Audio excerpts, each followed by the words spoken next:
Welcome once again to Breakfast Central. Now, of course, in Nigeria, President Bola Tinubu yesterday presented the 2024 budget estimate of 27.5 trillion naira to the National Assembly. It was christened the budget of renewed hope. The president said it will ensure microeconomic stability, poverty reduction, greater access to social security, amongst others. He also added that priority was given to areas such as security, local job creation, macroeconomic stability, investment, environment optimization, human capital development, poverty reduction, and social security. The president expressed a commitment to meeting Nigeria's debt obligations. It is the first budget of the new administration. As the president appeared before a joint session of both the Senate and the House of Representatives, he was accompanied by senior government officials and members of the federal cabinet. Both the President of the Senate and the Speaker of the House of Representatives assured the President of the support of Parliament to ensure the implementation of the budget. The National Assembly will ensure that the 2024 budget includes concrete strategies for sustainable debt management, including measures to increase revenue and control expenditure. Specifically, the focus should be on raising more revenue through tax reform, fiscal reform, subsidy reform, foreign exchange convergence, and centralized revenue collection. Nigerians strongly believe that with the debt profile of the day today, that we are a demand for a job to fix our economy. Already we have seen significant economic reforms, starting with the courageous removal of the petroleum subsidy, which has become an albatross to our nation. They have taken the right steps to unify the multiple foreign exchange markets. President Bola Tinubu says the budget was carefully crafted with an objective to tackle insecurity, create jobs, and improve the nation's economy. The 2024 appropriation has been themed Budget of Renewed Hope.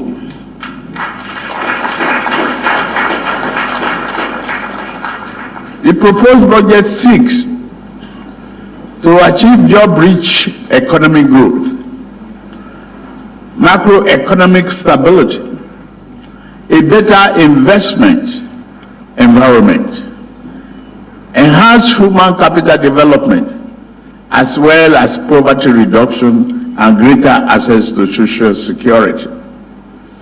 Defense and internal security are recorded top priority.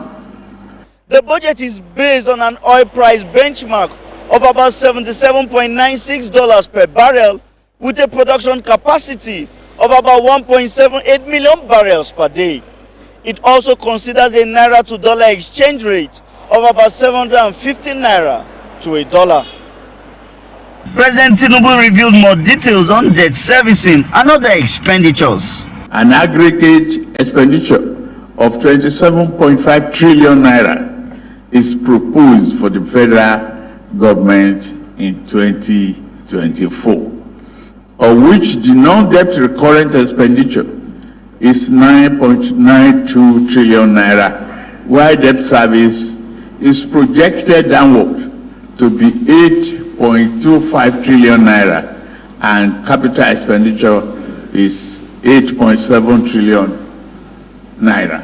With Nigeria facing challenges along several fronts, it is hoped that the budget will provide a template to restore the nation's economy and reduce the hardship being faced by citizens. Amadin Uyi, reporting for News Central. Now joining us is Dr. Muda Yusuf, the Director, Center for Promotion of Private Enterprise, CPPE. Good morning. Thanks for your time. Thanks for joining us. Thank you very much. Good morning. Thanks for having me. All right. This is Nigeria's largest budget. We've never hit 27.5 trillion naira before. There are projections of about 18 trillion naira, 750 naira to the dollar as the projected exchange rate. And of course, you know, other things that have been mentioned here and there. Let's just quickly get your thoughts on the budget figures and, you know, if this is really a budget of renewed hope from your analysis. Well, first of all, let me say that in nominal terms, we could say that it is the highest. Yes. But in real terms, it may not necessarily be so. Because when you look at what has happened to the value of the currency, 27 trillion naira today is probably not.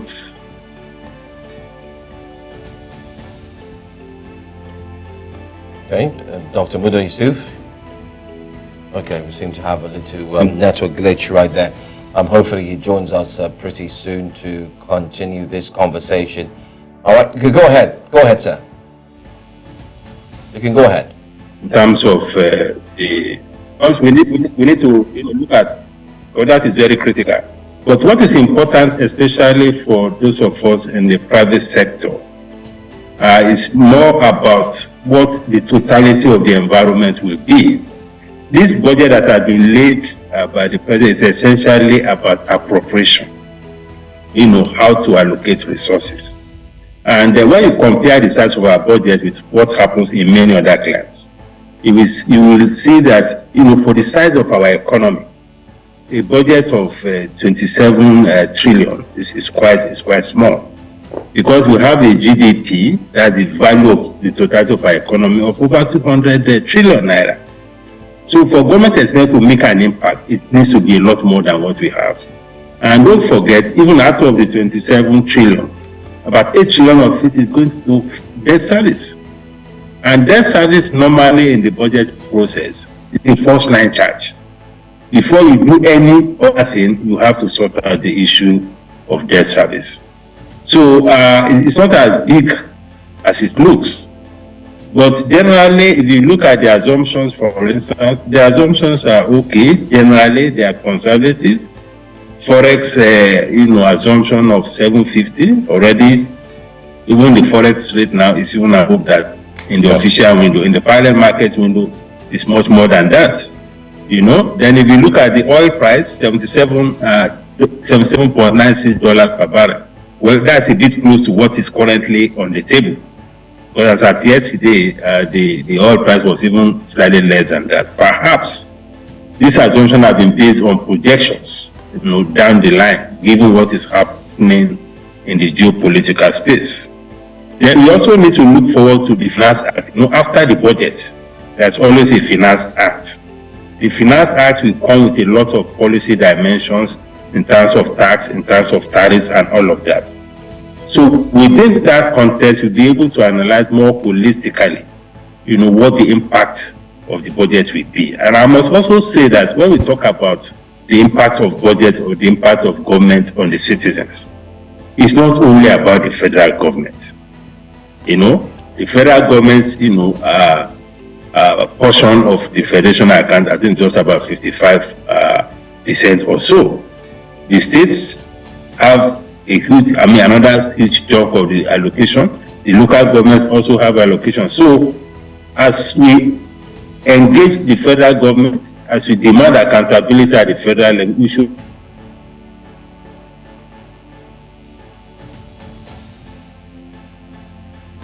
All right, again, it's a little struggle with the connection there with Dr. Muda Yusuf. But we, of course, will try to establish that connection once again.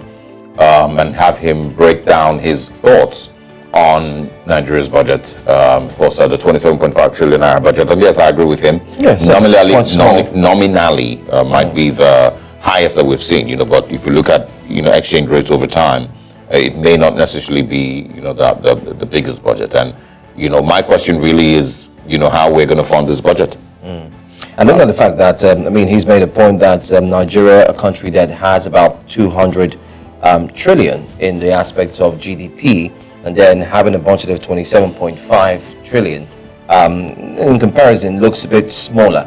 But there are indeed concerns as regards the trickling of these budgets in terms of performances and most importantly how it's being used. Let me go straight to that. How it's being used. I think it was going there right before the network. Indeed, I was waiting for that part because that's the key part where many people have talked about. This money comes down from the federal level, of course, is being disseminated to the states, the state governors, And these state governors, indeed, are currently also presenting their own budget. We're seeing budgets being presented in the north, of course, in the southwest, and of course in the east as well. And while these budgets are being presented, the funds that come trickling down, of course, to each state, and the state has its own duty to ensure that every citizen feels the impact of governance. But then again, what we've seen in recent times, which has led to questions like, when you have a fiscal budget or you have a budget for the year, how are the governor's impact in helping the presidency or the president to ensure that they capitalize on the plans and strategies that are being put in place to revive a dying or ailing economy like that of Nigeria. The GDP is indeed one aspect. I'm looking forward to ask more questions. But then again, our guest is back. Dr. Muda, are you there? Dr. Yusuf? Yes. Okay, great. Great to have you join us back. You were talking about the states. I was looking forward to hear that, especially how these funds will be used coming down from the president, the federal, to the state level, to the local government, and the likes. So can you go ahead with that?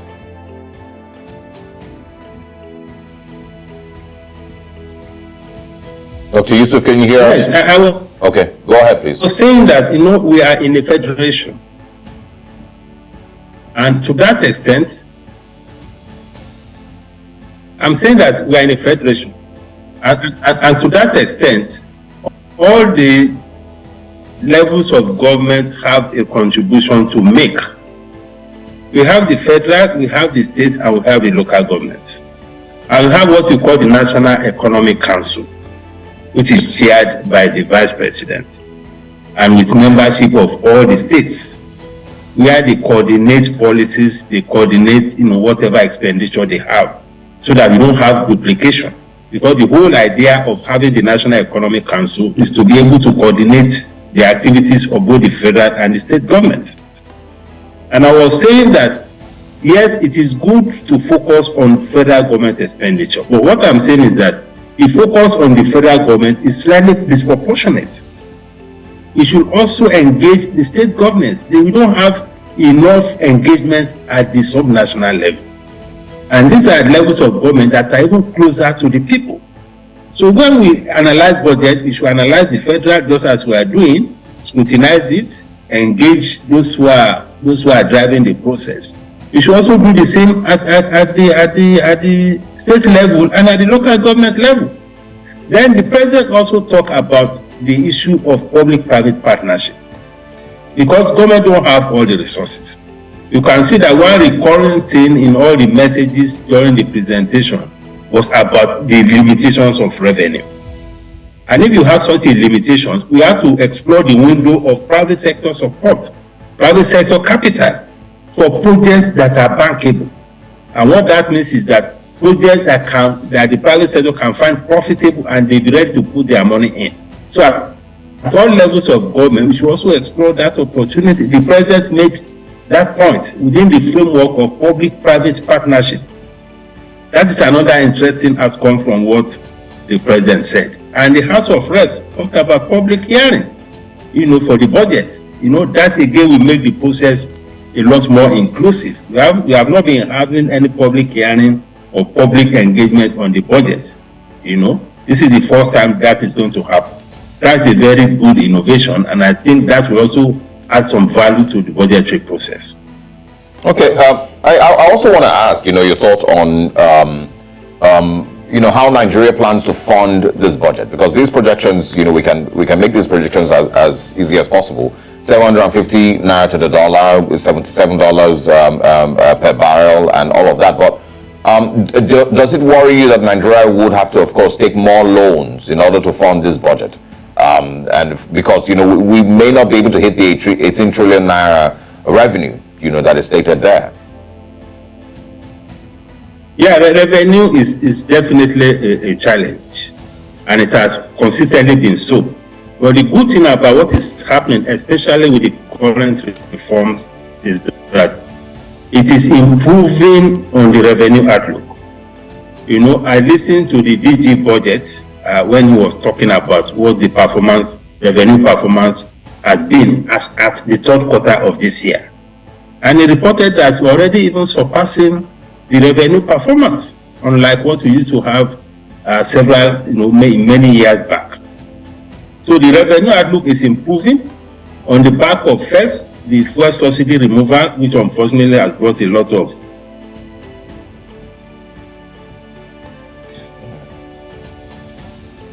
into Nigeria, but it's improving the revenue.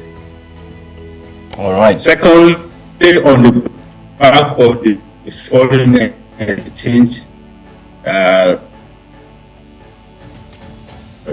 convergence, that's the rate convergence. And the federal government has set up a committee to reform the tax and also improve on revenue. So a lot of initiatives are on the table. You can see that it's also reducing. So I'm a bit optimistic that the revenue performance in the next fiscal year will be much better than what it used to be. Okay. So in other words, you also urge Nigerians to be very optimistic about the presentation of the year's budget, and looking forward to the opportunities that come with it. But then again, let's look at this. Can we say that the previous administration failed to implement its goals as depicted in previous annual budgets for 8 years? Because could it be that if the previous administration did very well in terms of implementation and the likes, it would have also made it quite easy for the next administration? But then again, many would say it's a one-party rule. So far, so good. It's been APC for 8 years, another APC then again. But are we reckless? Let me just go straight to my question. Are we really reckless in borrowing and implementing what we have borrowed into the Nigerian economy? And how will that, fear of that, affect this particular budget that we are going to see in 2024?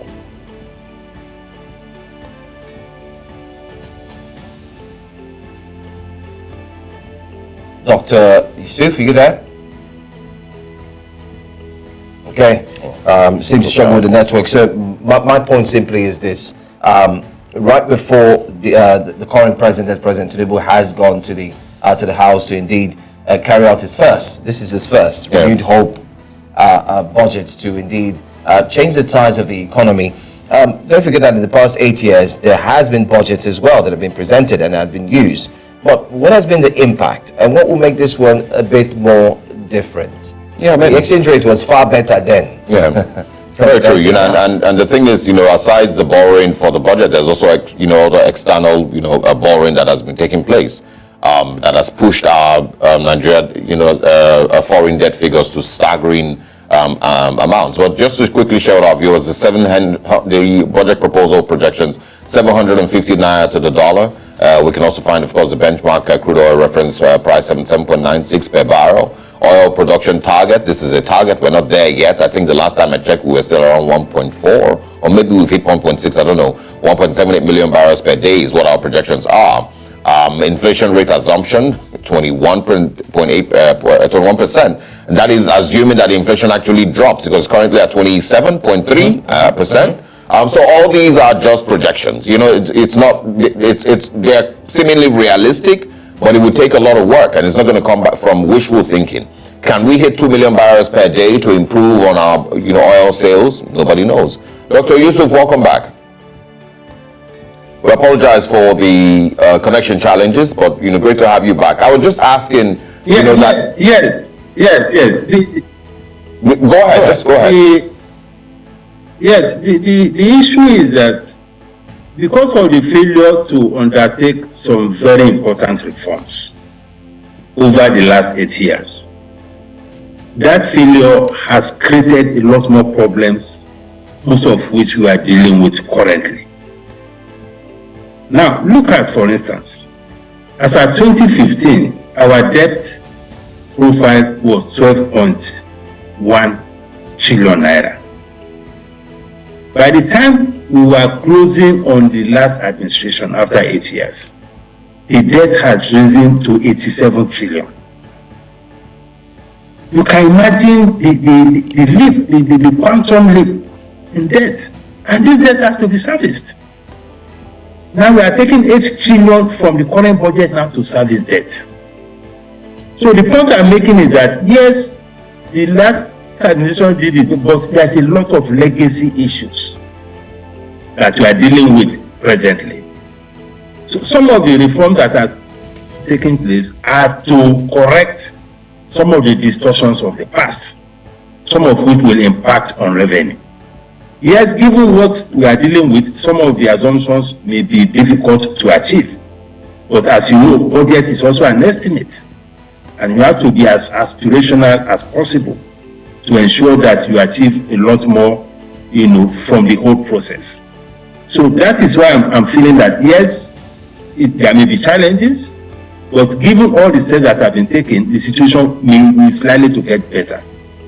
Look at what the government has been doing around the oil theft, for instance. If we're able to deal with that, the impact of that on revenue and foreign exchange will be phenomenal. And of course, look at issues of the refineries. If we're able to deal with that such a way that we're able to refine more petroleum product domestically, the pressure on the foreign exchange will also be less. Right now, we are spending anywhere between $1 billion to $1.5 billion importing petroleum products. Imagine if we are not spending that on importation and we are putting that in the forex market. Imagine the impact it will have on the stability of the foreign exchange and the exchange rate. So there are a whole lot of things that are happening that can, if properly coordinated and implemented, will have some effect. And of course, the investment environment is also key. How do we deal with the issues of appropriate allocation between capital and recurrent? How do we deal with the issues of cost of governance, some of which you have highlighted? How do we deal with the issues of debt sustainability? These are issues that we need to also continue to deal with. Yeah. They are not going to be easy, but these are things that the government will have to grapple with. All right. Well, it's a whole lot. Like you've mentioned, there's other issues that are attached to this conversation that must be addressed also. I'm sure that Nigerians will also ask about the sincerity with the whole process, seeing that in the last couple of weeks we've had battles with the federal government on the supplementary budget and some items that were placed in supplementary budget, buying presidential yacht, National Assembly buying cars, First Lady getting cars. Also, it's a whole lot that doesn't seem to show a government that is genuinely interested in growth and in a better Nigeria. So I want you to quickly share your thoughts on that one. From those items, I remember also yesterday Tracker had sent a letter to the federal government to clarify on frivolous items that we're seeing in the 2024 budget, including supplementary budget, that some repeated items and some items that should have just been taken out. And the government, in response, said that they had already sent it to the president and they assigned it, so it was too late. So, that's the energy and the importance that they give to saving funds and to being more. To stop wasting, Nigeria's funds. So I want your thoughts on the sincerity of purpose, aside all the English that is being spoken. Well, the democracy is not just about elections. Democracy is about participation. And democracy is also about the citizens holding the government to account. I'm happy that the House of Reps has stated that there will be, a public hearing on the budget. This will make the process more inclusive, so that if there are issues that we need to raise as citizens, we have the platform to raise it. Of course, questions have been raised about all these issues of, the quality of spending. Even the president also made reference to the issue of quality of spending. The Senate President referenced it. The House of Reps Speaker also made reference to it. So what is important now is for them to give, action, to make all of these statements more effective. And the citizens have a role to play in that. So the opportunity that has been given for public participation in the budget, I think it's a very good one. I can use that to engage further on the budgetary process, because the final decision around the budget rests with the National Assembly. They have the opportunity to remove, to shape, and all of that. The power of appropriation lies largely with them. So as citizens, I think we should seize that opportunity to engage much further on the whole budgetary process. Well, I want to say thank you so much for your time, Dr. Muda Yusuf, Director, Center for the Promotion of Private Enterprise, for speaking with us. And we look forward to further conversations around the budget. Of course, it's generated a lot of mixed reactions, neither here nor there. But thank you so much for your expertise and further breaking it down for us this morning. Thank you very much.